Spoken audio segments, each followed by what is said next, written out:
حضرت امام زرقانی نے یہاں ایک بڑا خوبصورت واقعہ لکھا ہے کہ ایک دن حضور سیر کرتے کرتے مدنی زندگی میں باہر تشریف لے گئے. وہاں ایک قافلے نے پڑاؤ کیا ہوا تھا اور ان کے اونٹ چل رہے تھے. ایک سرخ رنگ کا اونٹ حضور کو پسند آ گیا. قافلے والوں سے پوچھا اس اونٹ کو بیچتے ہو؟ انہوں نے بیچنا تھا یا نہیں بیچنا تھا. حضور نے پوچھا تو کہا ہاں بیچتے ہیں.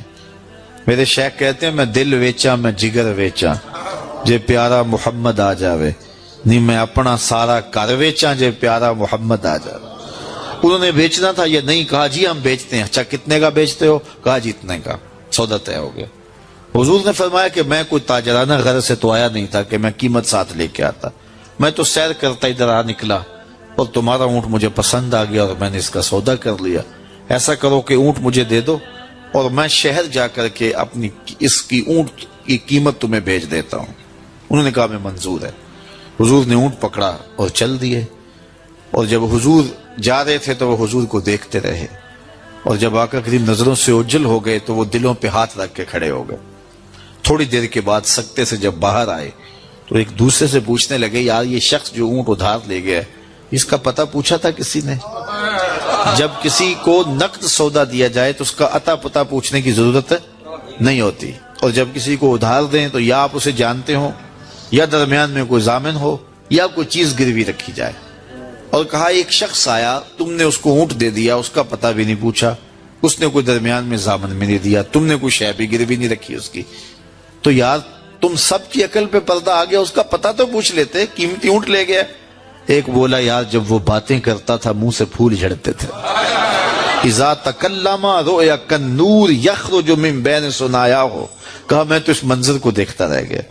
دوسرا کہنے لگا یار جب وہ جو ہے وہ مسکراتا تھا سامنے والے پہاڑوں پہ عکس پڑتا تھا. اذا ضحک یتلالع فی الجدر. تیسرا بولا یار میں تو اس کی آنکھیں ہی دیکھتا رہ گیا. کیا خوب سجن دیاں اکھیاں نے, کیا خوب سجن دیاں اکھیاں نے جویں پر کے سرائیاں رکھیاں نے. تو اجے میرا یار نہیں ڈٹھا جنوں ویکھ کے چن شرماوے. ادھی راتی دن چڑھ جاوے جیو رخ تو نقاب اٹھاوے. تے جے او نکلے سیر کرن نو سارا گلشن سیس نواوے. اتے دھرتی لف لف جاوے جے ہاتھ پھلاں وچ رکھدا ہاتھ پھلاں تو ود جاوے. نین نشیلے مست رسیلے وچ سونا کجل سہاوے. اکھ اگڑے تے انج پیا جاپے جویں میں خانہ کھل جاوے. توبہ توبہ حسن سجن دا چال نہ چلی جاوے. بجلی ڈردی لشک نہ مارے متا بے ادبی ہو جاوے. تے جے او کھولے پیچ زلف دے اتے راہی راہ پل جاوے. توبہ توبہ حسن سجن دا چال نہ چلی جاوے. علم خدا نے اینا دتا عقلاں وچ نہ آوے. عقل خدا نے اینی دتی علماں وچ نہ آوے. کی اعجاز نظر وچ او دی جو آوے وک جاوے. خلق او دے نے مولئی دنیا کوئی ورلائی جان بچاوے. آزم ایڈا سونا ماہی سانو کدرے نظر نہ آوے.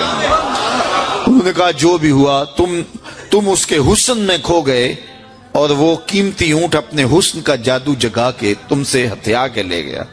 امام زرقانی لکھتے ہیں جب انہوں نے یہ کہا نا کہ قیمتی اونٹ ہتھیا کے لے گیا تو اب تک خاموش بیٹھی خیمے کے پردے کی اوٹ میں بیٹھی قافلے کے سردار کی بیوی نے خیمے کا پردہ سرکایا اور ان سے مخاطب ہو کے بولی انا ضامنۃ لسامان جمالکم لا یغدر بکم.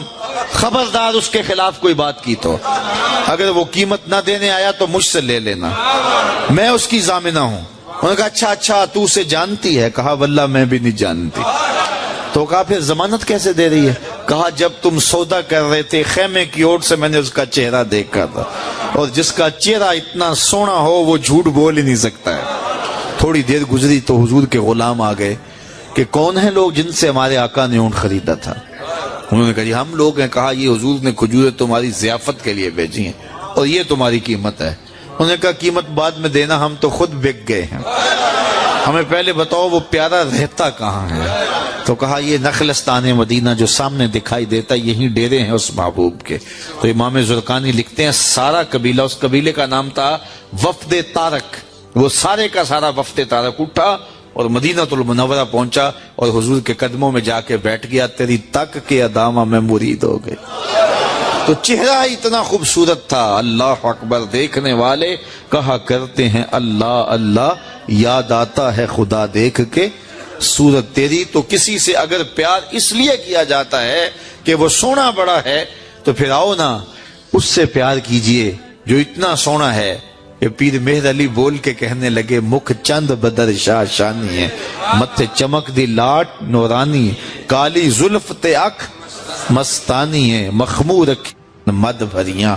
اعلی حضرت بریلی سے بول رہے ہیں، ذرا لہجہ دیکھیے کتنا خوبصورت ہے۔ بلبل نے گل ان کو کہا، بلبل کی منتہائی پرواز تو یہ کسی کو پھول کہتے، وہ پھول سے آگے تو سوچ نہیں سکتی، لیکن اس نے بھی پھول کہہ دیا۔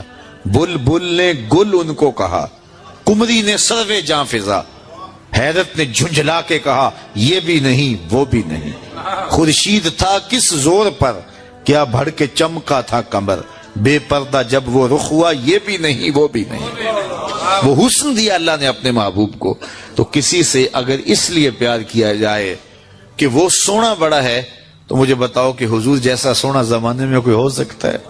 اللہ اکبر، سارے حسن حضور کے قدموں سے پھوٹتے ہیں۔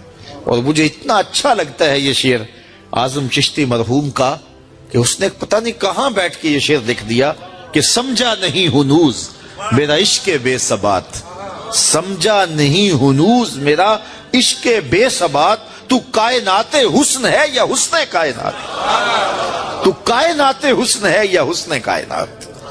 تو اگر کسی سے اس لیے پیار کیا جاتا ہے کہ وہ خوبصورت بہت ہے، تو پھر بتاؤ حضور کے حسن، یاد حضور کے چہرے کا جمال اور رنگ اور شان تو پھر حضور کا چہرہ ہے نا۔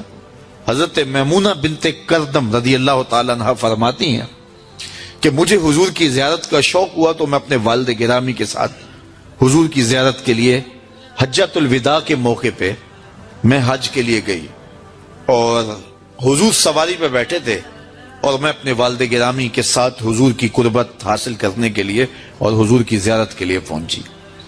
حضور کے چمکتے چہرے پر نظر جم نہ سکتی تھی اور میرے میں ہمت نہ ہوئی کہ میں حضور کے چہرے کو دیکھ سکوں۔ تو حضور سواری پہ بیٹھے تھے تو میں حضور کے پاؤں کو دیکھنے لگی۔ سبحان اللہ۔ فرماتی ہیں کہ حضور کے انگوٹھے کے ساتھ والی جو انگلی تھی اس کا قد باقی انگلیوں کی مناسبت سے لمبا تھا۔ فرماتی ہیں ما نسیتو فی ما نسیتو طولا اصباحو، کہتی ہیں کہ آج تک اتنا عرصہ گزر گیا ہے، حضور کی مبارک انگوٹھے کے ساتھ والی انگلی کا حسن ہی میری نگاہوں سے زائل نہیں ہوتا۔ یار جس کی انگلی اور جس کے پاؤں کا حسن اتنا ہے، اس کے چہرے کی جمال کی کیفیت کیا ہوگی؟ وہ کسی شاعر نے کہا تھا نا کہ قدموں پہ جبیں کو رہنے دو، چہرے کا تصور مشکل ہے۔ قدموں پہ جبیں کو رہنے دو، چہرے کا تصور مشکل ہے، جب چاند سے روشن ایڑی ہے، رخسار کا عالم کیا ہوگا؟